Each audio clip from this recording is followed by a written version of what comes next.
It begins with a bit of discomfort and soon becomes a pressing sensation that's impossible to ignore. Finally, it's all you can think about, and out of sheer desperation, you go on a hunt for a bathroom until... Humans should urinate at least 4 to 6 times a day, but occasionally, the pressures of modern life forces us to clench and hold it in. How bad is this habit, and how long can our bodies withstand it? The answers lie in the workings of the bladder, an oval pouch that sits inside the pelvis. Surrounding this structure are several other organs that together make up the whole urinary system. 2 kidneys, 2 ureters, 2 urethral sphincters, and a urethra.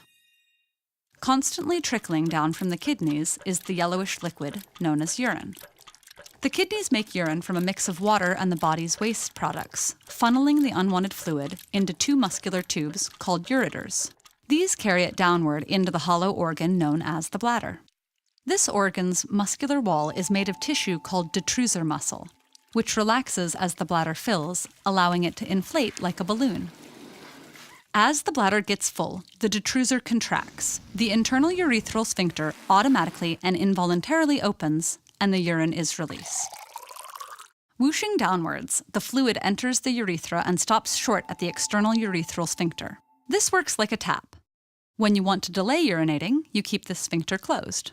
When you want to release it, you can voluntarily open the floodgates. But how do you sense your bladder's fullness so you know when to pee? Inside the layers of detrusor muscles are millions of stretch receptors that get triggered as the bladder fills. They send signals along your nerves to the sacral region in your spinal cord. A reflex signal travels back to your bladder, making the detrusor muscle contract slightly and increasing the bladder's pressure so you're aware that it's filling up. Simultaneously, the internal urethral sphincter opens. This is called the micturition reflex. The brain can counter it if it's not a good time to urinate by sending another signal to contract the external urethral sphincter. With about 150 to 200 milliliters of urine inside of it, the bladder's muscular wall is stretched enough for you to sense that there's urine within.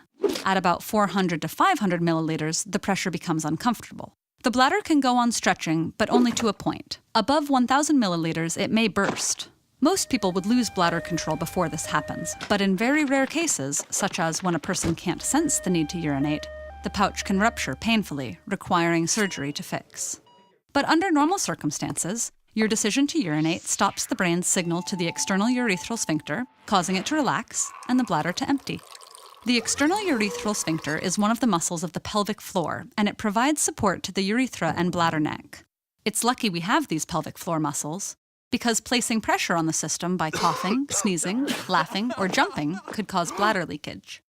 Instead, the pelvic floor muscles keep the region sealed until you're ready to go. But holding it in for too long, forcing out your urine too fast, or urinating without proper physical support may, over time, weaken or overwork that muscular sling. That can lead to an overactive pelvic floor, bladder pain, urgency, or urinary incontinence.